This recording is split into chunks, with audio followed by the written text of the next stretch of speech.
que despierta a otra gente. Observan y analizan el país y el mundo en una conversación sin concesiones. La actualidad y sus protagonistas. Aquí todo parte desde cero. Muy buenos días. Hola, ¿qué tal? 8:03 de la mañana. Estoy con dos guapos, porque los otros dos guapos están haciendo miles de actividades. Estoy con Sergio Fortuño y don Luciano Cruzcoque. ¿Qué tal, Claudia, Luciano? Buenos días todo el mundo. Son las 8 de la mañana con 3 minutos. Patricio Fernández reporteando en Cuba, está monitoreando todo lo que pasa con el restablecimiento de las relaciones entre Estados Unidos y la isla. Perfecto. Y Rafael Gumucio por el día de hoy cumpliendo con compromisos literarios en la ciudad de Valdivia. Perfecto, una bella ciudad. Y los obreros estamos aquí trabajando desde tempranito. Sí, en la penumbra. En la penumbra. 9 grados la mínima, 18 grados la máxima en este día 2 de junio. Avanza el año. Día de San Justino y de San Juvenal. Juvenal Olmos. Sí, además de... ¿A Juvenal Olmos era el que le decían el perro verde? Bombalé le decía el perro verde. Le decía el perro verde, exactamente, sí. Pero lo encontraba raro. Por eso. Como más raro que perro verde. Más raro que perro verde, sí, le decían el perro verde. Tal cual fue entrenador de la Católica, campeón con seleccionado la Católica. A propósito de fútbol, yo no puedo. Afuera de... No podemos no saludar a un auditor estrella, queridísimo auditor de nuestro programa, el señor Bocellur, que está Joan Bocellur, que está de cumpleaños hoy y que nos escucha habitualmente, así que un abrazo muy grande para él y bueno, nos debemos ahí otro pisco sour ahí donde él sabe. Por favor. Sí. Gran saludo con Bocellur. Vamos con las noticias. Ayer se celebró el Día del Patrimonio con bastante éxito. A la gente le gustan. Son de las pocas noticias buenas que podemos informar y esperemos que de ahora en adelante las noticias buenas sean cada vez más, pero una masiva concurrencia a las familias, a los distintos monumentos nacionales abiertos, a los distintos edificios declarados patrimonio nacional, ¿verdad? Se abrieron otros nuevos, la Contraloría abrió por primera vez su espacio a visita. Se reabrió el Palacio de la Alhambra después de las reparaciones a las que estuvo sometido por el terremoto. Exactamente. Con el Día del Patrimonio se marcó la reapertura del Palacio de la Alhambra. Eso a través de un fondo del patrimonio que se creó el año 2010 a partir del terremoto. Y necesito una segunda remodelación en el segundo piso, un Palacio de la Alhambra que hizo don Ignacio Osa Mercado, y que es la copia precisamente del palacio que está en Sevilla. 8:05. Hoy comienza el paro nacional de profesores y los universitarios se van a sumar a la marcha del miércoles. Esto en respuesta a los proyectos de carrera docente que van a comenzar a regir desde el 2016. Los colegios emblemáticos como el Instituto Nacional y el Liceo 7 también votaron nuevas tomas y ocuparían desde hoy sus recintos. El ex sargento segundo de Carabineros, Manuel Noya Pavis, exonerado luego de ser acusado de operar el chorro del carro lanzaagua que alcanzó el joven Rodrigo Avilés el 21 de mayo, durante la protesta afirmó que el hecho fue un accidente. El ex suboficial afirmó que no vio al estudiante en el momento en que fue alcanzado por la tromba de agua disparada por el vehículo antimotines. Hay alerta amarilla en la provincia de Arica y Parinacota por la actividad del volcán Guayatiri y las autoridades evalúan una posible evacuación. La ONEMI informó que viven 15 personas alrededor del macizo que podrían ser trasladadas a un albergue en la localidad de Putre si las condiciones empeoran. Y la presidenta del Partido Socialista, Isabel Allende, le respondió a José Miguel Insulza por sus aspiraciones presidenciales y aclaró que no es el momento para hablar de este tema presidencial. La presidenta de los socialistas aclaró que el ex secretario de la OEA está en su pleno derecho si quiere postularse como candidato, pero que ella siente que, comillas, estamos en una crisis demasiado grande como para estar hablando de ese tema. José Miguel Insulza ya regresó a Chile, comienza una nueva vida acá en una oficina que entiendo que va a compartir con José Antonio Vieragallo y se instala, dejando claro cuáles son sus apetitos para los próximos años. Ayer declaró que probablemente no había sido convocado al gabinete también por encontrarse fuera. Le dijeron, pero si Marcelo Díaz también estaba fuera. Sí, dijo, pero que él estaba fuera hace más tiempo. La UDI le pedirá una sesión especial para transparentar la pre-campaña de la presidenta Michelle Bachelet. Los diputados del partido citarán al ministro del Interior, Jorge Burgos, a la Cámara con el objeto de esclarecer el financiamiento del periodo previo a la campaña electoral de la mandataria. El Ministerio Público calificó con nota máxima a la mitad de sus 660 fiscales. Solo cerca del 1% tiene nota inferior a 6 en una escala de 1 a 7. Expertos consultados por el diario El Mercurio plantearon dudas respecto al mecanismo de evaluación y criticaron la disociación con la percepción ciudadana de la Fiscalía. Se sospecha de notas infladas en el Ministerio Público. A ver, pero ahí hay un problema, porque esto seguramente obedece a un tema de pago de bonos por buen desempeño. Por buen desempeño, ¿verdad? Que siempre en el Estado suelen ser notas bastante infladas precisamente para que los funcionarios obtengan esos bonos. Eso es un problema que no solamente atañe al Ministerio Público, sino en general a la administración pública en general, y que habría que revisar, porque lamentablemente en ocasiones se confunde la justa evaluación que tiene que tener cada funcionario por el trabajo que desarrolla con el hecho de que si existen calificaciones bajas el día de mañana, eso puede ser tomado como argumento para eventualmente exonerar a quien tiene durante un periodo prolongado notas más abajo de la calificación general. O no ascender a un funcionario también en su carrera. También, entonces se opta por lo más fácil, que decir 7 para todos. Vamos al ámbito internacional, porque esta es una noticia que vuelve a poner sobre la palestra el famoso caso Nisman en la Argentina. Peritajes revelaron que el computador del fiscal argentino Alberto Nisman fue utilizado después de que falleciera en su departamento de Buenos Aires. Según las investigaciones, se introdujeron 3 pendrive que en el computador de Nisman, y los investigadores presumen que pudo haberse borrado información. Pero no es todo. Ayer en el programa Periodismo para Todos, que hace Jorge Lanata, mostraban un video, y en ese video mostraban la manera en cómo la policía había entrado a este departamento donde apareció muerto el fiscal Nisman. Se limpiaba el arma, mostraba, aquí lo irregular sigue alimentando el mito respecto de cómo fue la muerte de Nisman. Y bueno, muchos creen que en esta se sacó información del computador de Nisman, pero sobre todo es cómo se fueron limpiando. Se puede haber sacado información e ingresado otra también. Claro. O sea, ambas cosas en el computador del fiscal. La nota que había leído yo era que habían ingresado de manera remota también. O sea, que habían ingresado, qué sé yo, a través de software que te permiten manejar un computador a partir de otro terminal. En fin, somos unos niños de pecho nosotros acá. El diario estadounidense The Wall Street Journal reafirmó su denuncia contra el titular de la Asamblea Nacional venezolana, Diosdado Cabello, por vínculos con el narcotráfico. Juan Forero, jefe de redacción del medio, aseguró que todo lo publicado es verídico y de buena fuente, y que hay más funcionarios investigados que los que nombramos en nuestros artículos. En información deportiva, la ANFP oficializó la nómina definitiva de los 23 jugadores que disputarán la Copa América. A solo 11 días de que comience el torneo, la asociación ratificó la ausencia de los jugadores Marco Medel, Juan Cornejo y Fernando Meneses, 3 menos en la selección. Y bueno, esta Copa América va a llegar y se va a desarrollar en torno a todo este manto de dudas sobre manto de acusaciones bien graves contra la plana mayor de la FIFA. Sí. Un manto de certezas. Claro, lo que entregó la fiscal no fue ni una duda. Fue un contundente documento de sobornos. Claro, pero hay que ver todavía cómo se desarrolla este proceso en Chile, qué va a pasar con Sergio Jadwe, las voces en torno a su renuncia, o que de última se margine de todo el proceso de la Copa América mientras dura esta investigación. Se han estado sumando, y entre ellas está la voz del ex presidente de la ANFP, Harold May Nichols, que fue súper claro al respecto en varias entrevistas.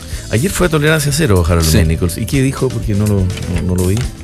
Bueno, él dijo que a él le habían ofrecido contratos raros, como dobles contratos de cesión de derechos de transmisión de la Copa América a empresas creadas ad hoc, como Datiza es una empresa creada ad hoc, se sospecha, para armar estas figuras de coimas a los dirigentes del fútbol latinoamericano, y que él se negó a firmar, y que esos mismos contratos que él se negó a firmar por parecerles improcedentes desde el punto de vista de la probidad, fueron firmados por Sergio Jadwe. Pero habrían sido firmados, entiendo yo, también por todos los presidentes de la Conmebol, ¿no? Claro. O solo por Jadwe, no. Claro, y le parece vital saber si los dineros que llegaron a la ANFP venían efectivamente de la Conmebol, o había dineros de Datiza, que es evidencia que ya se maneja. De alguna manera, entonces habría que despejar si esa evidencia es efectiva, apunta a hechos reales o no. Oye, solo para volver un poquito al caso Nisman, porque esta teleserie para nosotros, yo diría que hace unos meses atrás era como qué increíble lo que pasa en el país trasandino. No nos pasan cosas así, pero digamos que sí, en el caso chileno ha empezado a abrirse un montón de compuertas y de bóvedas donde la información corría de otro modo. Pero el caso Nisman, en este video que les comento que lo que hace es mostrar datos claves de cómo se alteraron las pruebas que estaban en el lugar. Es una grabación oficial, ojo, no es una grabación, es una grabación oficial de la noche en que hallaron el cuerpo, y el perito que entró manchó el arma y la limpió con papel higiénico. Limpió el arma que estaba ensangrentada, la limpió bien y después la volvió, o sea, borrando todo tipo de huellas. Lo mismo en la cocina, para borrar todo indicio de lo que allí había pasado. Estamos hablando de lo que fue cuando entró la policía en el minuto, los primeros que entraron. Claro. Los primeros peritos que, en vez de mantener la escena tal como estaba, la manipularon a diestra y siniestra, según consta en registros audiovisuales. Porque, claro, dicen que la Policía Federal Argentina tiene, normalmente, los peritos tienen que grabar su trabajo y registrar todo lo que hay en el lugar del hecho. Me llama la atención que hayan grabado, tanta torpeza, claro. que hayan grabado cómo limpiaban las huellas. Tienen que tomar un testigo de la calle también para que entre a mirar. Y la testigo que habían tomado en su momento había declarado que ella estaba sorprendida que se hubiera hecho café, por ejemplo, con la máquina de café que tenía Nisman, para él, que se corrieran los objetos, que la cantidad de qué sé yo, de suciedad los zapatos y de pelos que pudieran haber caído en esa investigación, porque no había control del lugar en términos generales. Sí, incluso a Nisman, para moverlo, hubo que abrir con la puerta, lo que golpeaba el cuerpo y eso obligaba, o sea, si esto es de un... No fue precisamente CSI lo que hicieron ahí los Por ejemplo, argentinos. las tomas permitieron detectar cabello y saliva en el piso del baño, mientras que nunca fueron recogidas. O sea, habían pistas claves que no solo fueron borradas, se ignoraron. Se dejaron pasar. Se barrieron, sí. Y eso, junto a lo que les comentaba al comienzo, de la sospecha de que en el computador de Nisman se extrajo información a través de unos pendrive, y como tú dices, yo eso no lo había escuchado, y que a lo mejor se pudo ingresar información nueva. Eso yo no lo había escuchado. O sea, se manipuló la memoria del computador tanto para sacar y poner información. Esta semana la comparación con nosotros es harto buena. Que nosotros estemos peleando porque no dicen la verdad de una precampaña que todo el mundo sabe que fue financiada porque era natural conseguirse recursos, de que finalmente la clase política que tenemos está siendo juzgada realmente por asuntos que sí son graves en nuestra institucionalidad, pero donde nadie está saliendo acá forrado con plata de... Lo que dice Luciano, hoy decir hoy es lo más impopular, digamos, lo más impopular posible. Porque la clase política hoy día está puesta como sentada en el banquillo, como que si estuviéramos casi en el despeñadero. La verdad es que yo creo que había una torpeza gigante de Capitana Paje, de tratar de vestir y de decorar argumentaciones que todo el mundo sabe que no son verdad, y en ese tropiezo... Y que ya no resiste mucho más. Seguir diciendo que no es verdad. En ese sentido, fíjate, yo creo que Isabel Allende partió hace ya 2 semanas tratando de decir sí. Aquí hubo resquicios. Ella marcó una diferencia respecto del gobierno, de la nueva mayoría. Después tuvo que precisar que en realidad hablaba de campañas parlamentarias y no de la presidencial. Pero ha sido la primera que ha salido como... Que dice lo que todo el mundo más o menos tiene en la cabeza. Lo que sucede es cuando en la primera mentira es un nudo con el que tú te vas tropezando en efecto dominó. Claro, o bola de nieve tal vez. O bola de nieve.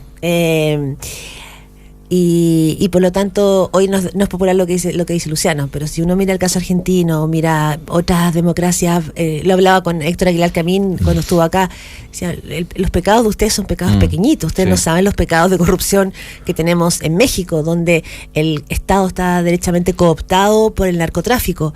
Acá hay políticos que financiaron la política ilegalmente, ocupando resquicios legales, pero a primera vista ninguno anda en Porsche, ninguno tiene casa en las Islas Canarias. No se ven grandes cuentas en el extranjero. Claro. Entonces ahí me parece que hay que hacer una diferencia. Ahora yo estoy de acuerdo con que ante el primer inicio de que esto pudiera generar una suerte de metástasis que llevara a situaciones terminales, qué sé yo, como Argentina, Venezuela, con las que hemos conversado, hay que ser drástico. Me gusta también que en Chile exista esa drasticidad, ¿verdad? Que lo que era tolerable hoy sea intolerable, que haya una suerte de crisis ética y moral frente a... Exacto, que importe, que todavía importe. Que importe, la ciudadanía porque- le importe, Claro, que la pero- ciudadanía esté choreada, esté molesta y que aquellos que, usando un mecanismo que estaba legalmente permitido, obraron fuera de la ley, digamos. Pero más ¿no? que legalmente permitido, era un mecanismo que descansaba sobre vacíos legales, sobre resquicios tributarios. Sí. Más allá de que, claro, todos sabemos que la gente que recurrió a estos métodos para financiar sus campañas no se llevó la plata para la casa. De todas maneras, todas las revelaciones de las cuales hemos estado siendo testigos están planteando la necesidad de un nuevo estándar, de todas maneras. Y las voces también se suman harto para... me ha llamado la atención cierta coincidencia. José Antonio Vera Gallo lo decía en una entrevista. Hay una columna de Sebastián Edwards en La Tercera, bastante curiosa también por otra cosa que les voy a comentar después, donde están pidiendo como esta especie de mea culpa, como esta especie como de catarsis transversal de los actores políticos, donde se diga todos nosotros de alguna forma u otra cometimos estas prácticas. Claro, por otro lado es necesario también que el problema es que es necesario que las investigaciones judiciales sigan su curso, porque el país ya no está para como Sí. tirar debajo de la alfombra Pero yo todo creo lo que que son- ya arrancó en términos de investigaciones tributarias y penales. Sí, Entonces pero yo son creo que son dos cosas- vías que tienen que coexistir finalmente. Tienen Y que va a haber coex- víctimas tienen también. que Va a haber coex- gente que va a aparecer declarando ante la fiscalía, tienen que puede haber formalizado. Tiene que coexistir, pero yo creo que de lo que no somos conscientes es que los tiempos políticos no son lo mismo que los tiempos judiciales. Evidentemente el tiempo judicial tiene un ritmo más lento, las investigaciones tienen otro curso, las indagaciones son más, pero en el tiempo político y nos quedamos más bien con la inmediatez, y desde ahí es desde donde las redes sociales, los medios se cuelgan, y tiene que ver, creo yo, en este caso, con que no solamente hubo resquicios legales, y que aquí hubo una clase política que quiso meter bajo la alfombra algo que era tan evidente, y pensando que éramos todos unos estúpidos, y la verdad es que se subestimó. Y Se se abrió subestimó la- la ciudadanía, se subestimó el nivel de madurez que el país tiene, y esto empezó, o sea, acá no hay un ministro del Interior que se tropezó y salió del gabinete. Acá hubo un arco entero de políticos que terminan diciendo que la excepción fueron los que dijeron sí. Efectivamente financié mal mi campaña. Iván Moreira lo Moreira hizo. en su momento, Yo creo sí. que fue ahí muy Que machito. probablemente era la actitud más razonable, ¿verdad? Claro. Sí. Bueno, Orpi de alguna manera este fin de semana, pero recién este fin de semana, las informaciones sobre Orpi y la relación con Corpesca vienen dando bote hace ya sus buenas semanas, y si no, meses. Y hay un tema complicado es- también de pero- conflicto de interés. Claro, pero se esperan- votó un proyecto de pesca muy fundamental para la economía chilena, y aparecía como una de las principales empresas afectadas por esta regulación, financiando a un parlamentario. Claro, Orpiz dice que su votación no dependió de los pagos que él había hecho a través de estas figuras de triangulación y de prestación de servicios inexistentes.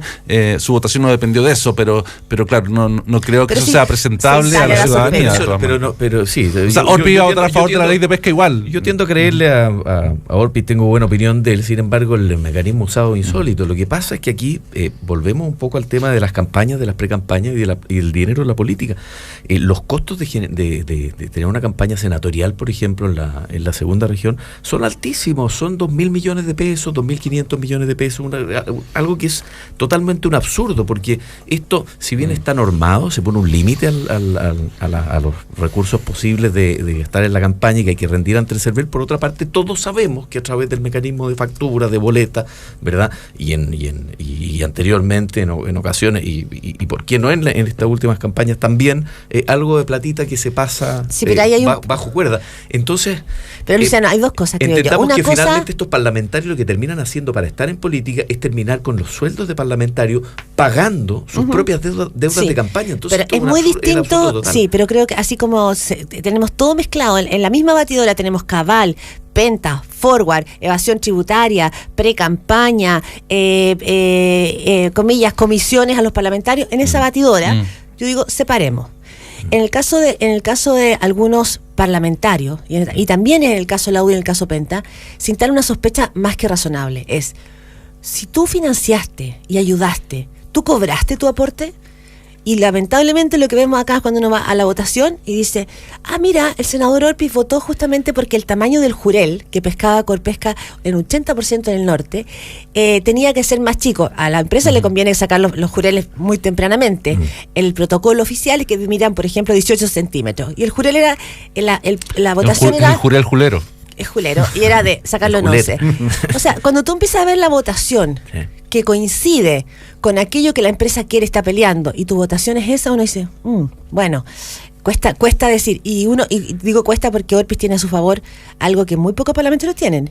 El tipo se la jugó en el norte, instaló un instituto de rehabilitación de drogadicción. Que existe y que funciona. Nos hacemos los tontos en Chile, pero de Antofagasta hacia arriba, ese es otro Chile, ese es otro país que funciona con nuestros estándares económicos, con niveles de drogadicción, de venta de droga, o sea... Tenemos una cápsula... Lo que hace la Fundación Esperanza y él y... Ok, ese es su punto, pero cuesta entenderlo. La diputada Isasi tiene un problema parecido. Así es. Entonces, ¿cuánto no sabemos también? Porque en la práctica las empresas donaban o hacían aportes a parlamentarios y no sabemos... Y acuérdate en su momento con el oye, ¿qué hacemos? A ver cómo podemos arreglarlo, lo de Carlos Eugenio Lavín con el diputado Silva, que parece hoy día también una cosa bastante menor si se compara con otros casos. Bueno, a propósito de eso, viene una entrevista del presidente de la UDI. Estamos que te digo que hoy, a propósito de las declaraciones, porque finalmente Orpiz reconoce que hubo estos pagos. La sensación es que reconocen cuando ya tienen la pistola en el cuello, pero bueno, lo hizo.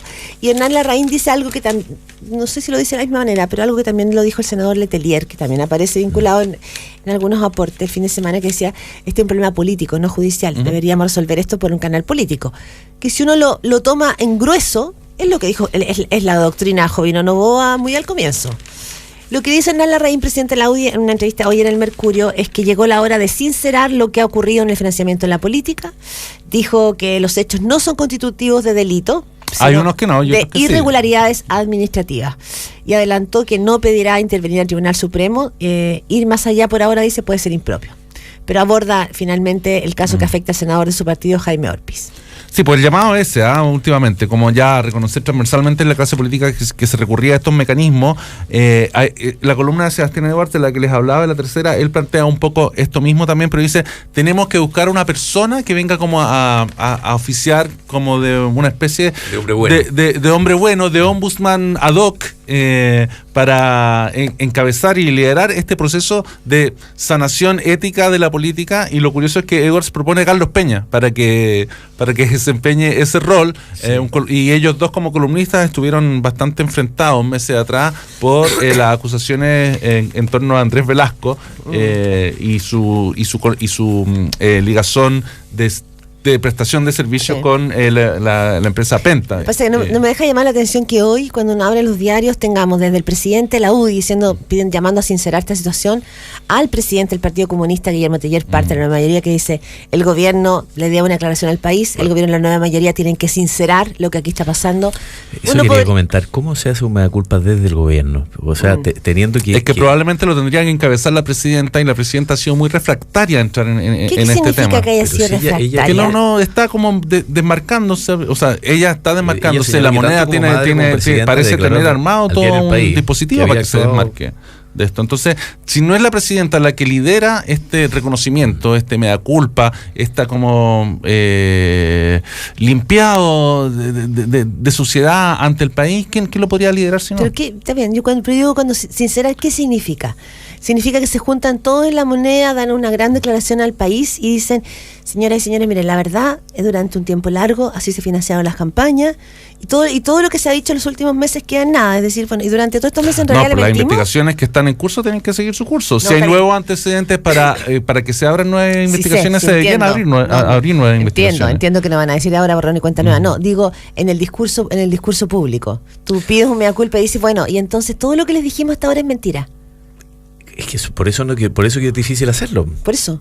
Hay que cuando le dijimos a usted, señora, que no había pre-campaña, hay que cerrar los ojos. Era mentira. Y cuando le dijimos que en verdad no, aquí no se pagó, no se pagó por adelantado a nadie.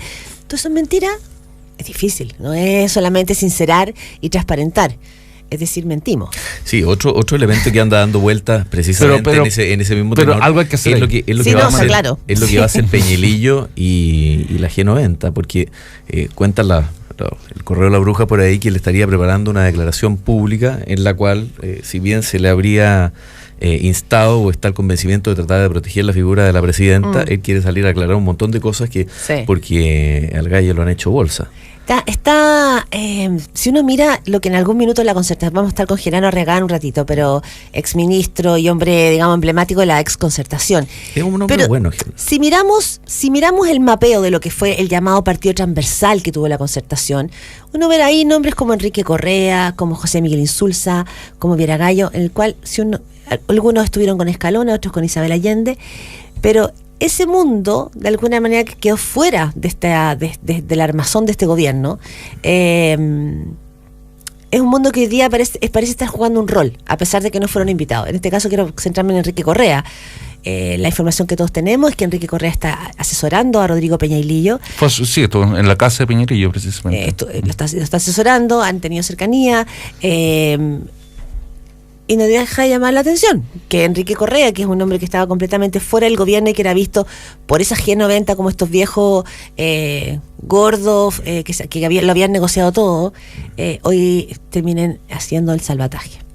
Bueno, hay que ver a quién también, a quién no asesora también Enrique Correa. A mí también me sorprende que finalmente se termina recurriendo, qué sé yo, en términos corporativos cuando hay un problema corporativo, en términos judiciales cuando hay un problema judicial, el mismo, qué sé yo, ahora Fernando Paulsen aparece, qué sé yo, en el estudio de Hermosilla, parece que hoy día los temas judiciales necesariamente van acompañados del tema de una estrategia en el caso de Fernando Paulsen, lo digo como porque todo ciudadano tiene derecho a defensa. Está súper de moda ningunear. Y yo quiero hacer al revés, no estoy ninguneando, estoy diciendo que él ejerce fue súper transparente.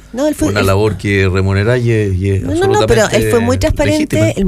Él fue muy transparente cuando estaba en Tolerancia Cero, de decir, mira, yo me abro. Cuando él dejó su programa de radio, se abrió y dijo, yo me salgo y voy a tener instaló esta empresa con Juan Pablo Hermosilla, abogado importante de la plaza. Siguió con Tolerancia Cero, pero siempre transparentó que estaba en esta empresa, y recién ahora está entrando en los casos más complejos. Hasta ahora había asesorado 2 casos internacionales.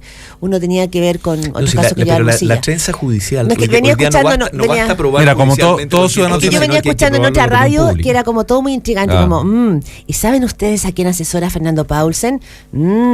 Y me parece que estamos en un ambiente de tanta intriga que es importante de repente aclarar. Así como todo ciudadano tiene derecho a defensa, todo ciudadano tiene derecho a asesoría comunicacional también. Está bien. Bueno, y a propósito de Paulsen, ayer también en Tolerancia Cero se habló de la salida de Jaime Aguirre del canal, y Felipe Bianchi dijo que era necesario que el expresidente Piñera también hablara a propósito de quiénes tienen que hablar y quiénes tienen que transparentar lo que han hecho. También hubo un llamado del panel de Tolerancia Cero a que el presidente Piñera hablara de cuál fue su rol en el caso de los bonos pagados a Jaime Aguirre con dineros que provenían de Soquimich y que probablemente fueron inicialmente donaciones políticas que fueron reconvertidas en pago de bonos ejecutivos de televisión cuando el canal era de propiedad de Sebastián Piñera. Y sobre eso Piñera tampoco ha hablado, digamos, y esa es una declaración al país que también se extraña, así como también se extraña el liderazgo de alguien que pueda mira, no en defensa de Piñera, pero asumir este proceso de blanqueamiento. Pero también ahí y no tengo por qué, pero defender a Piñera. Pero también ahí los tiempos políticos no son lo mismo que los tiempos judiciales. Cada vez que uno ha escuchado al fiscal Gajardo, incluso a Sacha Juan, ellos han dicho, ellos no han citado a declarar a Sebastián Piñera, no hay en curso hasta ahora, formalmente y públicamente, una petición a Sebastián Piñera a salir a declarar. Entonces, claro, también la gente cercana a Piñera le van a decir, bueno, ¿y usted para qué va a salir a andar exponiéndose, poniendo el pecho si usted no tiene encima Claro, hay una cosa poco estética, evidentemente, que está reñida con la ética, evidentemente. A ver, la oposición hace lo que sea por tratar de crear comisiones investigadores, para tratar, lo que se trata siempre en política es tratar de llegar a Bachelet, y lo que se trata de la oposición es tratar de llegar. La derecha está en un festín, ahora quiere de nuevo pedir comisión investigadora, y ahora ya no solo el caso Cabal, sino realmente que la presidenta vaya a testificar por el caso pre-campaña.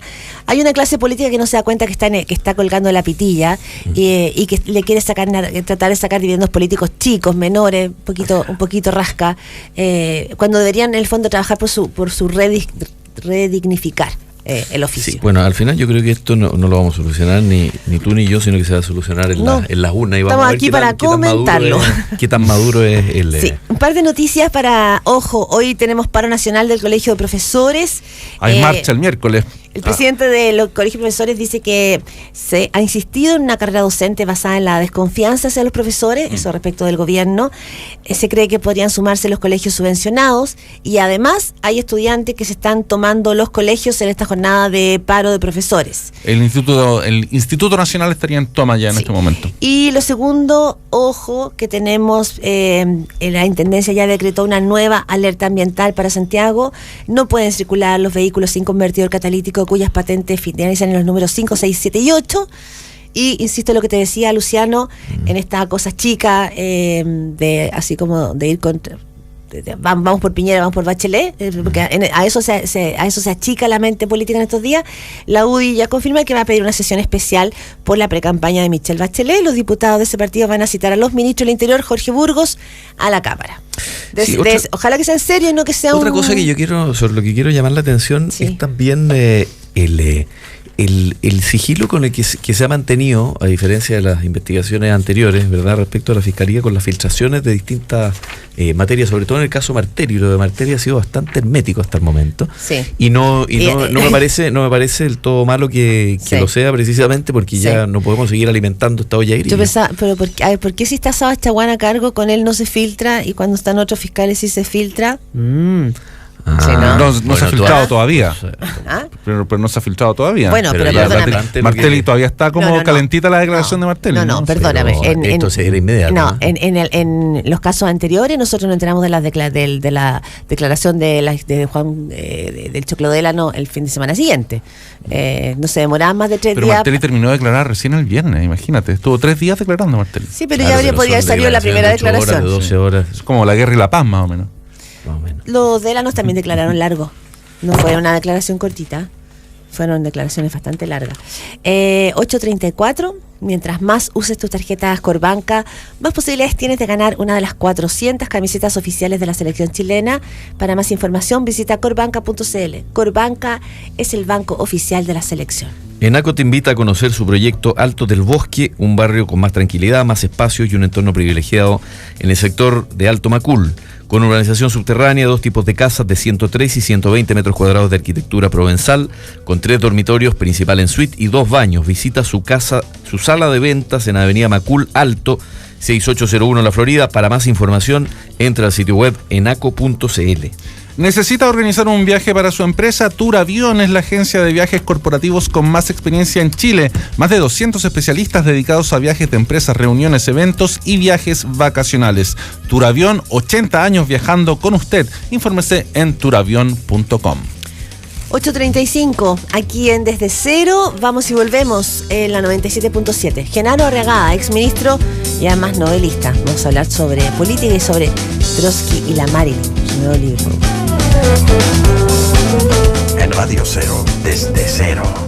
Estás en el semáforo cuando aparece el All New Mazda 3 con el que tanto sueñas. Piensas en el diseño de tu auto y no se compara con su diseño codo.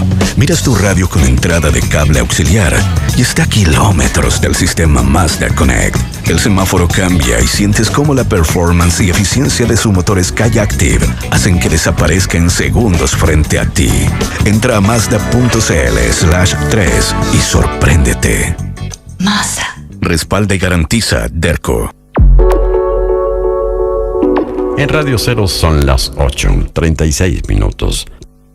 Turavión es la agencia de viajes corporativos con más experiencia en Chile. Más de 200 especialistas dedicados a entregar la mejor solución para los viajes de su empresa, reuniones, eventos y viajes vacacionales. Pertenecemos a la red global HRG con presencia en más de 120 países, lo que nos permite entregar los más altos estándares en implementación de programas de viajes corporativos y tecnología de vanguardia, siempre apoyados por nuestros business managers. Turavión, 80 años viajando con usted. Infórmese en turavión.com. Porque pensamos en tu comodidad y la de tu familia, ENACO te invita a conocer la nueva nueva etapa de su proyecto Altos del Bosque, un barrio rodeado de naturaleza y mejores espacios para compartir en el sector de Alto Macul, con urbanización subterránea y 2 tipos de casas de 113 y 120 metros cuadrados, arquitectura provenzal, 3 dormitorios, principal en suite, 2 baños completos más baño de visitas y sala de estar en el segundo piso. Visita la sala de ventas en Avenida Macul Alto, 6801 La Florida. Espacios para vivir mejor. Eso es Enaco. Eso es diseño sustentable. Entra en enaco.cl.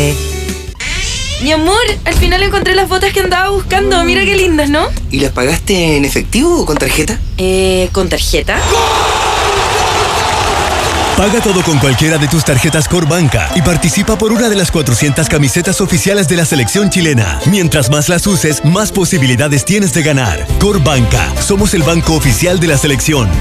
Infórmate de las condiciones de esta promoción revisando las bases publicadas en www.corbanca.cl. Hola, soy Pablo Alar, arquitecto urbanista y decano de la Facultad de Arquitectura y Arte de la Universidad del Desarrollo. En un mundo globalizado, el campo de acción del arquitecto se ha ampliado más allá del diseño de casas y edificios. Nuestra sociedad exige construcciones y ciudades más inteligentes, integradas y sustentables. Te invito a conocer nuestro magíster en diseño y construcción sustentable. Infórmate en arquitectura.udd.cl. Universidad del Desarrollo. Universidad de excelencia. Ya, mañana vamos al partido entonces. Sí, obvio. Oye, mira, ahí está Claudio Palma. Claudio, ¿te molestamos con una fotito? Obvio, muchachos. Yo voy al medio. No, ahí está bien. Ya estamos listos para que nos saquen la foto. Pórtate a Claro y hazte famoso con el nuevo plan Copa América. Incluye 3 GB de navegación y 600 minutos por solo 25,000 pesos mensuales. Y lleva un Sony Xperia T3 con cuota inicial 0 pesos. Conectémonos en clarocopaamerica.cl y encuentra toda la entretención e información que buscas. Con Claro, es posible. Ponte cómodo. Todo vuelve a partir desde cero. Yo también me tengo que poner. No necesariamente, pero sí para que escuche tu voz ronca y se explora. Bueno. ¿Ya estamos? ¿Sí? Estamos de vuelta. Sí. 8:39 de la mañana de este primer día de junio. Muy buenos días, don Genaro Regá. Qué gusto tenerlo acá. Muchas gracias. Estamos hablando de un dirigente emblemático de la exconcertación, que yo ya no sé si eso es bueno o malo, y un hombre de la democracia cristiana. Cada vez más bueno parece, ¿no? Y además, un novelista que sacó su novela Trotsky y la Marilyn. Es una novela que habla de una etapa histórica importante en este país. Vamos a hablar de eso un ratito más. Y además con bastante erotismo. Pero de eso vamos a hablar un ratito más. Genaro. ¿Pero por qué no partimos no por tanto, ahí? lo suficiente. ¿No? Bueno, parta por ahí.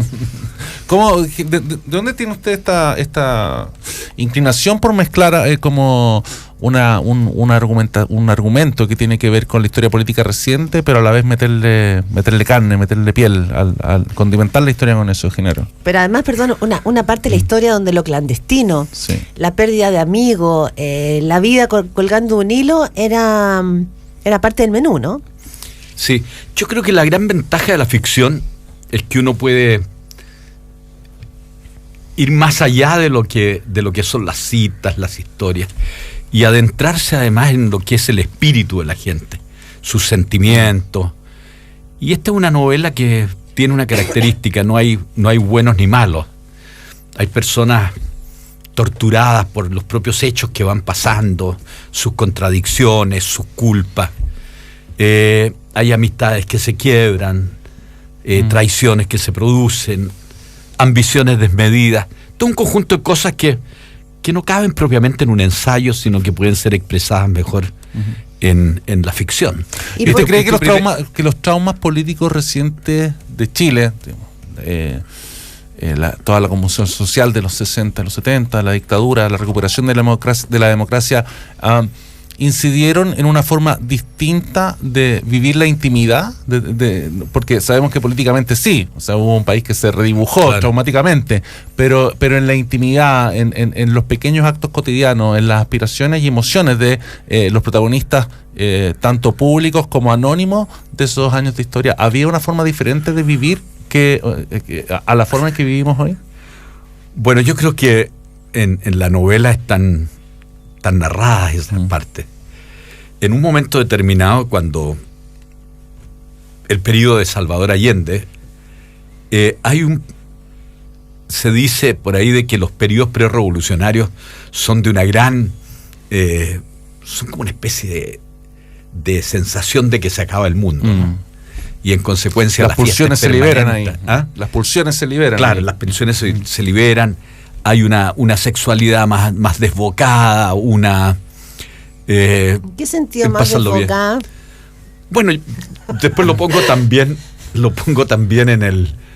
en el caso de la Argentina, cuando la Argentina se está descomponiendo en los años 75, también como que los periodos prerrevolucionarios, y eso ha sido siempre, hay una historia de Simon Chama sobre la Revolución Francesa, y la verdad es que el periodo de la Revolución Francesa fue increíble desde el punto de vista de la liberalidad de las costumbres. Pero también hay un periodo en el cual como que todo esto se seca y la gente se va para adentro, y entonces la vida social se reduce prácticamente a los más conocidos y todo el mundo desconfía de todo el mundo, y en ese cuadro naturalmente la liberalidad en todas las materias es mucho menor. ¿Es primera novela, perdón? Sí, es la primera. Porque una persona que está tan legitimada en un mundo académico, político, etcétera, decide tomar el riesgo de la novela. ¿Qué te aporta la novela que no te había aportado, qué sé yo, el ensayo o la misma política? Bueno, porque... ¿Y por qué tomar el riesgo, además? Porque acá también te pueden hacer bolsa, a diferencia de los mundos que tú dominas a tus anchas. Pero mira, el riesgo... Si uno hubiera calculado el riesgo, yo tampoco habría estado en la política. No, sin duda. Tampoco me habría dedicado a la equitación, en fin. No, yo creo que de repente todo esto partió porque yo empecé a escribir unos cuentos muy cortos para una revista que desapareció, que era la revista 7+7. Entonces yo llenaba una página que se llamaba Confesiones a mi psiquiatra. Y me entretenía. ¿Con seudónimo? Con seudónimo. Y de repente empecé a escribir pequeños cuentos, y un día dije, bueno, ¿y qué pasa si junto estos 4 cuentos y hago una novela corta? La escribí y me había demorado unos 3 meses, una cosa así, y cuando la volví a leer dije, esto es demasiado malo, y lo boté. Pero a los 5 meses más o menos después lo recogí y fue generándose una novela, y de repente tú te das cuenta que eso tienes que salir porque si no vas a quedar envenenado. ¿Quién es tu editor doméstico? Juan Carlos Sáez. Ah, no, pero tu editor doméstico en el ámbito de lo personal, antes del editor... No, yo tuve muy buenos comentarios de amigos míos, de amigas mías. Me dijeron, mira, esto está bien, está mal, me gusta, no me gusta, revisa esto. Pero lo que pasa es que cuando yo no sé cuánto tiempo trabajé, pero en un periodo largo, serán unos 4 años, hubo tiempo en que la dejé abandonada, otras veces que lo tomé, pero te das cuenta y dices, bueno, la verdad es que si no lo publico me voy a quedar con una sensación de culpa, ¿me entiendes? Genaro, tú decías, y me cambio también porque tu libro mezcla también vida, política, virtudes, miseria, todo lo que está en la vida. Tú dices, si no lo hubiese sacado me habría envenenado. ¿Qué está pasando en ese mundo político? Ese mundo político que tú, donde has hecho una vida, donde están tus amigos, en lo esencial. Hoy gobierna esta alianza de centro-izquierda, no la concertación que fue lo que parió, digamos, todo este proceso después de la dictadura. Una coalición nueva, pero del mismo tinte. ¿Cómo estás observando lo que pasa? Tú estás un poco afuera, 2 pasos hacia atrás. ¿Te da como guácala un poco? Mira, para volver un poco a la novela, ¿ya? Yo creo que la generación esta que hoy día no está en el poder, afortunadamente. Digo, la tuya. Su generación. Tú estás hablando ahí.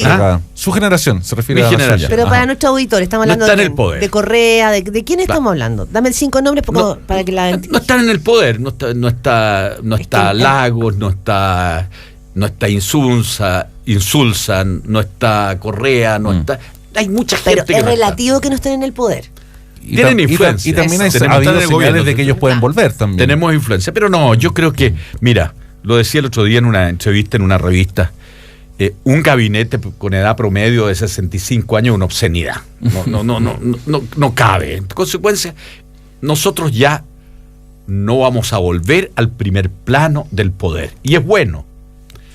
Pero esa generación, no hay para qué llegar y criticarla con la dureza con que algunos lo han hecho, porque esa generación hizo cosas muy notables y tuvo un aprendizaje muy, que un poco es también parte de la novela. ¿Ya? Porque tú viviste el quiebre brutal de la oposición a Allende. Ahí se quebraron las amistades de una manera brutal. Después vino el golpe militar. Con el golpe militar vinieron las peores culpas. Y después de eso vino el acercamiento de esa gente que hacía la política, para ser franco, no existían ni los cargos de alcaldes, ni de diputados, ni de jefes de gabinete, ni nada. Se hacía absolutamente al gratín. Y esa gente creó entre ellos una complicidad muy grande, de respeto, de valoración.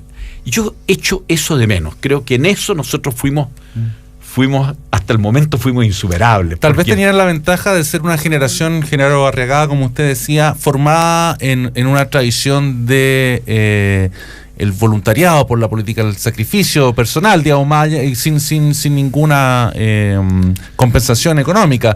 Cuando la generación que sigue es una generación que entra al aparato burocrático del Estado y se forma ahí y no conoce otra realidad laboral que esa, una vez que sale del poder, cuando se produce el cambio en las preferencias electorales de los chilenos, se produce también un desajuste y esa generación trata de compensar ese desajuste recurriendo a métodos que son hoy día en parte los que están cuestionados. Yo no sería tan duro. Lo que sí creo es que nosotros aprendimos mucho en la adversidad. Aprendimos mucho la tolerancia en un periodo donde la expresión era difícil.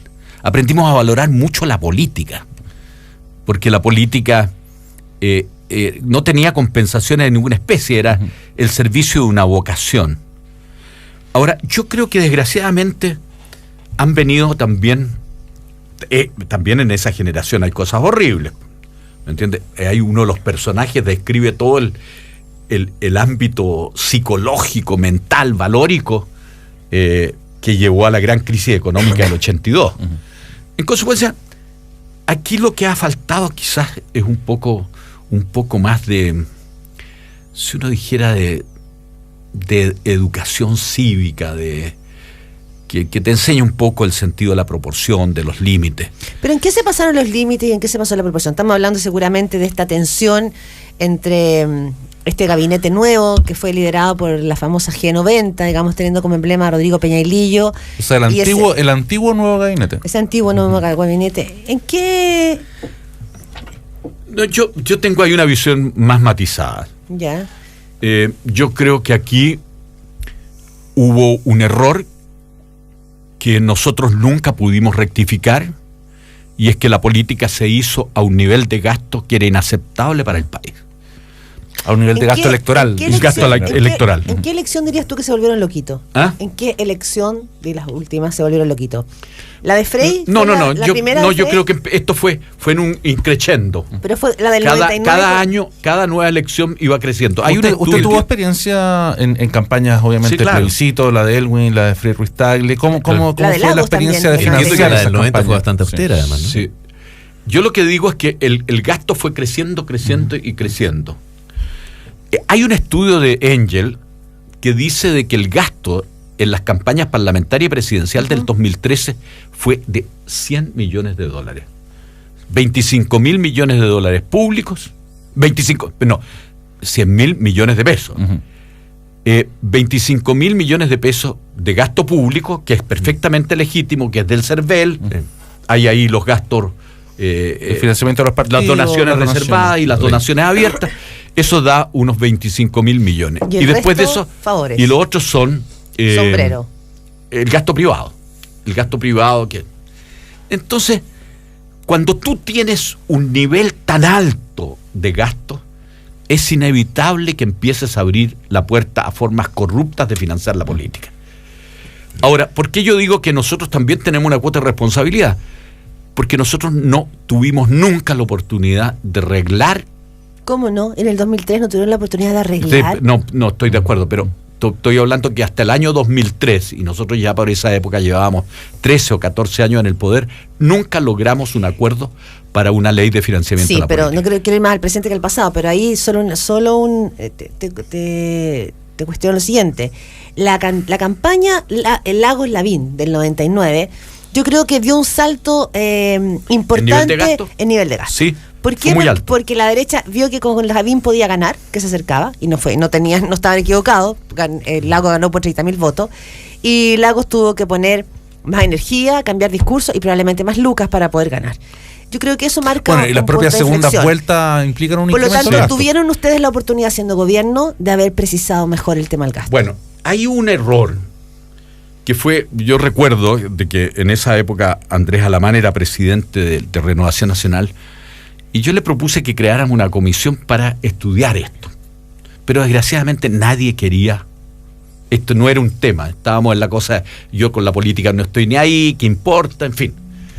Entonces, el 2003 se logró la primera ley de financiamiento de la política que el país conoce desde el tiempo de Bernardo Higgins. Y esa ley fue muy mala, porque estableció límites tan altos que prácticamente se puede gastar lo que quiera. Límites tan altos que incluso tienen casi la obligación de ser superados. Sí, claro. Cuando se dice que una campaña senatorial cuesta 900, 800 millones y se terminan gastando 3.000 millones, es un absurdo.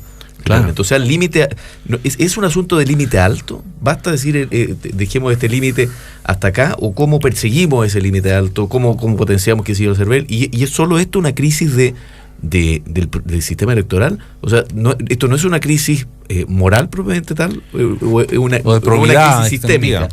Tú has planteado tres cosas que voy a tratar de contestarlas las tres y breves. Bien. Primero, el límite es muy importante, pero no es suficiente. Pero si uno llegara y bajara el límite, obviamente el riesgo de corrupción es menor. Segundo lugar, lo que tú dices, aquí tiene que haber una fórmula de controlar esto, porque lo que tú estás diciendo, si el límite se fija en 900, pero el gasto real son 3.000, quiere decir que no hay contabilidad seria, el CERVEL no tiene dientes para controlar esto. Y finalmente, yo creo que hay un problema moral, pero también no lo hagamos tan exacerbado, porque aquí no hay enriquecimiento, sino que hay una manera tortuosa de financiar las campañas. Estoy de acuerdo. ¿Y por qué no lo han dicho así la clase política? ¿Ah? ¿Por qué no lo ha dicho así la clase política? Bueno, porque yo creo que se han cometido errores tremendos. Por ejemplo, ¿qué es esto de llegar y negar las precampañas? Eso no resistió. Pero eso partió por el gobierno, Genaro Arriagada. Sí, yo estoy de acuerdo. Es un error, porque es lógico que hay precampaña. Sí. Hay muchos diputados que están mirando ya circunscripciones y están trabajando 3 años antes de la elección. Claro. Entonces, yo creo que aquí no ha habido enriquecimiento personal. Lo voy a decir muy crudamente. Yo no soy amigo de Carlos Bombal, pero una factura de 4 millones de pesos que ni siquiera es de él. Y lo han expuesto como si fuera un narcotraficante. Yo creo que esta cuestión no puede ser. Yo no soy amigo de Jovino Novoa, puedo citar de este lado también, ¿no? Pero 25 millones de pesos en esa factura ideológicamente falsa es un error, es una imprudencia, tiene que ser sancionado, pero no es como para llegar y decir, mire, el señor Novoa con esto se fue a comprar un fondo de 3.000 hectáreas en el sur. No. Entonces, aquí ha habido un uso ilegítimo de instrumentos que crean un cuadro condenable. Las facturas ideológicamente falsas son condenables porque causan un daño fiscal. Son un delito tributario. Pero ¿por qué son un delito tributario? ¿Por qué se sobremiró de alguna forma? Porque estamos de acuerdo que acá lo que hubo, y lo decía muy bien Sergio en el bloque anterior, acá se overlooked, como dicen un poquito, había vacío que todos ocupaban, que todos sabían que como y todos hicieron la vista gorda, y en algún minuto esto explotó en la cara, porque en algún minuto nos pusimos más papistas que el Papa. Y nadie sabe mucho cómo reaccionar, porque ¿cuál es la salida política que puede tener eventualmente esto? Porque hoy día están dispuestos a estas alturas de las circunstancias a sentarse Moro y Cristiano, salir adelante y decir, mire señor, así funcionaba la cosa, y el gobierno exponerse al daño que se le puede causar siendo gobierno. Yo estoy fuera de la política hace 10 años, en consecuencia mi opinión es la opinión mía personal. Personal. Yo creo que esa es la salida. Aquí hay que decirle al país el total de la verdad. Y eso no es un arreglín, porque lo que está hacia atrás se tiene que sancionar. El país no aceptaría que se dictara una especie de ley de amnistía respecto de esto. Es decir, la reacción del país sería brutal. Pero también seamos francos, no estamos hablando de crímenes, estamos hablando de faltas tributarias, de una evasión indirecta cuando tú dices la factura ideológicamente falsa. En consecuencia, tampoco podemos tratar a las personas. Yo decía el otro día, no es lo mismo poner un petardo en un balde de la basura que poner una bomba de racimo en el metro de Santiago. Pues. Entonces, aquí de repente tratamos a una persona como si hubiera cometido un crimen atroz, cuando lo que ha cometido es un delito tributario. ¿Quién ha alimentado, General Regadas, para llegar a este punto? ¿Alguien ha alimentado este ambiente de sospecha, esta sensación de que no se está diciendo la verdad? Yo creo que es una mezcla de cosas. Primero, creo que hubo una irresponsabilidad que parte en un tremendismo hecho por mayormente gente de la Concertación, de la nueva mayoría, cuando viene el tema de la UDI. Y después viene una sobrereacción brutal de parte de la derecha en contra de eso. Y después de eso están los errores del gobierno. Porque el gobierno, a mi juicio, ha cometido en esto errores muy graves. Por ejemplo. Por ejemplo, cuando esto estalló, no debió haber creado la comisión Engel, que demoró 45 días. Si lo que había que hacer se sabía, debería el gobierno haber tomado el liderazgo de eso y haber impuesto una agenda concreta. No estoy diciendo nada del trabajo de Engel, que me parece un intelectual muy destacado. Me parece que su trabajo... Sino que los tiempos políticos. La propuesta parece muy apropiada, además. Fue patear la pelota. Pero también cuando tú llegas y tienes 200 propuestas, en el fondo no tienes prioridades. Aquí era necesario poner el acento en 5 o 6 cosas y haberlo hecho. Ese es Después, ¿en qué más se equivocó el gobierno? Yo creo que el error de la precampaña es un error también. Haberla negado. Por supuesto, porque pero ¿cuál es la otra cara de ese error? Es que la presidenta Bachelet salga y diga en un punto de prensa o en un discurso en una cadena televisiva a los ciudadanos y ciudadanas a los amigos y amigas de Chile, como dice la presidenta. Pero es que no puede salir sola. Yo hice una precampaña que duró entre tal fecha. Las precampañas, el problema que tienen es que también están como en un limbo de existencia. Porque no están regladas. Entonces, ¿cómo se reconoce cuándo empieza y cuándo termina una precampaña? Estoy de acuerdo. Yo no creo en estas exhibiciones públicas de perdones, pero sí se puede decir lo que había estaba muy mal hecho y que sea una cosa que pueda ser asumida por el total de la clase política. Porque aquí, en las facturas ideológicamente falsas están moros y cristianos. En las precampañas están Montesco y Capuleto, ¿me entiendes? Claro. Entonces, la verdad es que en una parte hay que llegar y decir, mire señor, esto es así.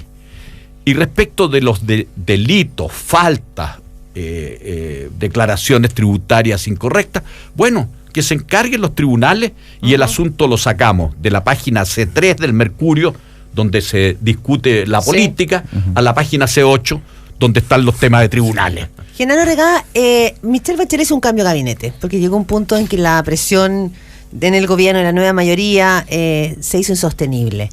Este nuevo gabinete es el que ha llevado adelante la estrategia de la precampaña. ¿Qué te parece este nuevo gabinete? ¿Da certezas de que se está desempantanando la política, digamos, desde el punto de vista gubernamental? ¿O falta todavía juego de pie? Yo primero que nada quiero decir que lo peor que nos puede pasar es que cuando hay una brizna de esperanza, lo primero que hagamos es matarla. Ya. Yo creo que aquí hay un grupo de gente, es un cambio importante, pero no es un cambio total, no es un cambio generacional. No, porque en el fondo aquí aparecieron 3 o 4 caras nuevas y la presidenta mantuvo el grueso, pero la abrumadora parte de su gabinete. Pero esos cambios son significativos. Yo creo que el cambio del equipo político es significativo. Creo que la presencia de Burgos ha sido bien recibida. Creo que el cambio en el Ministerio de Hacienda ha sido bien recibido. Me parece a mí que en este cuadro démosle el bono, una luna de miel, ¿no? Sí, claro, un respiro. Se habla de 100 días, a lo mejor 100 días son demasiados, pero yo creo que es urgente que se despliegue una estrategia coherente en esta materia. Porque lo que hemos tenido hasta ahora, y yo no estoy hablando mal de la presidenta, porque yo creo que en esto uno tiene que ser respetuoso con las instituciones. La presidenta de la República es doña Michelle Bachelet, pero también es una institución de la República. Entonces, ¿por qué tanta precisión? No, porque no me gusta la gente. El otro día salió un diputado y dice, es que yo creo que ella miente. No, por favor. Él lo dijo Zafirio.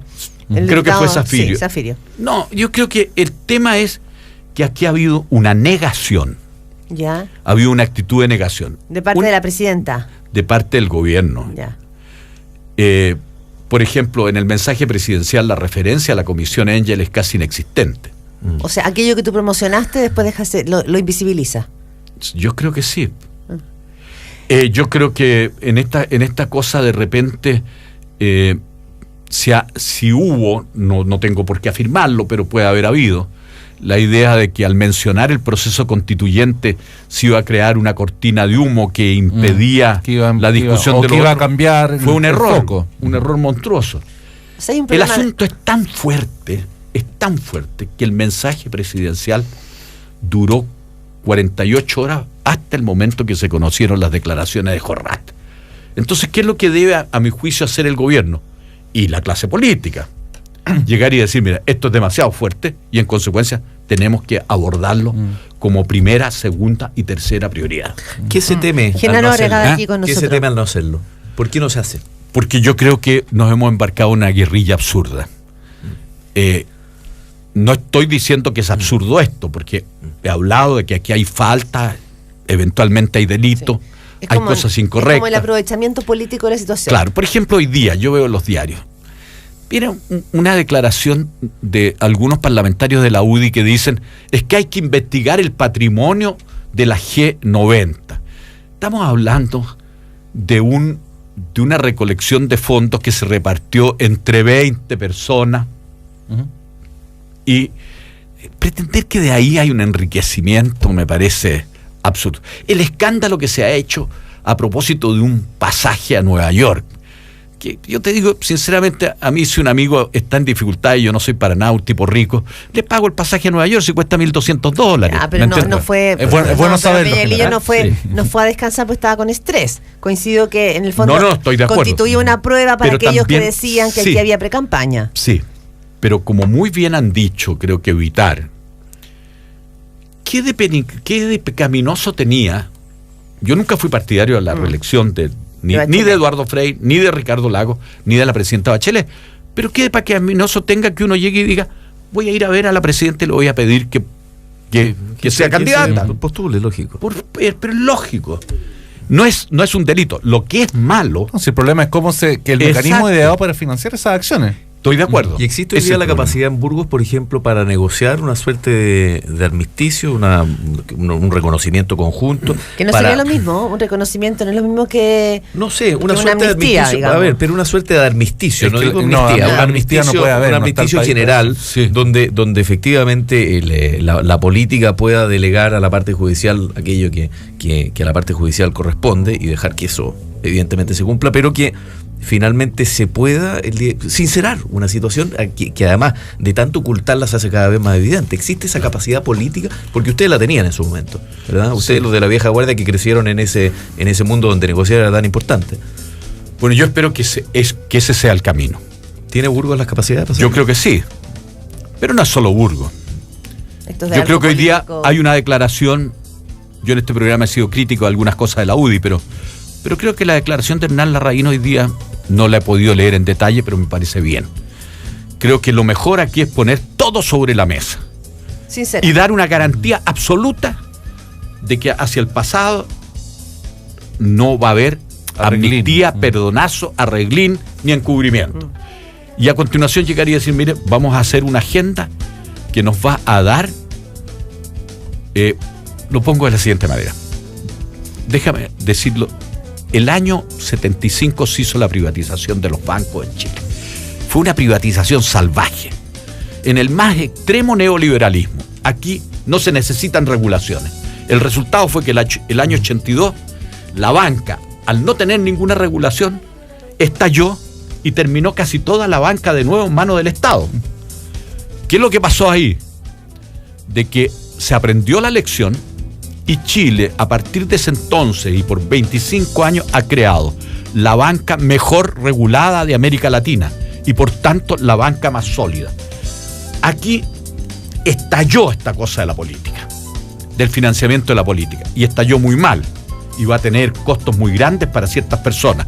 Lo importante es que de esto haya una especie de gran acuerdo para los efectos de salir con un cuadro político del cual nos podamos volver a sentir orgullosos, que sea una cosa transparente, con sanciones muy severas a los que atropellen esto. Y yo creo que esa es la única manera. Esta guerrilla en la cual se intercambian insultos. Con comisiones investigadoras para allá, para acá. Bueno, que hay una comisión investigadora y se hace en términos serios, ¿por qué no una atribución del Parlamento? Pero aquí, antes de hacer la comisión investigadora, se parte condenando, ¿me entiendes? Y entonces yo diría que esto es una competencia de quién escarba más en la basura. Esto no puede seguir así. Pero lo que Son las 9:08 falta una de la dimensión mañana. simbólica, perdón, Claudia, en todo esto, ¿no? Falta que alguien de ese como que le ponga una dimensión simbólica a todo esto. Porque eso es lo que no vemos, o sea, eso es lo opuesto de la guerrilla. Eso puede ser también una actitud de la, pero tiene que ser simbólica. de la presidenta. Yo creo que más que algo simbólico tiene que ser un acto de honestidad. No, una cuestión simbólica no basta por sí misma, pero es un componente necesario, creo yo. Que aquí le llamamos algo simbólico. Estamos en un punto en que lo simbólico, con la falta de confianza, creo yo, y de legitimidad. Algún acto republicano que alguien tiene que inventar. Sí. Yo creo Y eso le corresponde a la presidenta. Perdón, ¿cuándo está en librerías la novela? Ya lo No, ya tenemos en está en librería. Sí, está en librería. En las mejores librerías del país. Trotsky y la Marilyn, de Genaro Arriagada, es una novela que cuenta la situación de Chile desde el golpe de Estado a través de historias personales, vencedores y vencidos. Ahí están los débiles, los fuertes. Y hay mucho erotismo también en la novela. Les tengo que decir a nuestros advertencia para menores. No me tomes el pelo porque me queda muy poco. Muchas gracias, Genaro Arriagada, por estar con nosotros hoy día. Buena semana, gracias. buen Buena junio semana. para todos. Nos escuchamos mañana aquí en Desde Cero.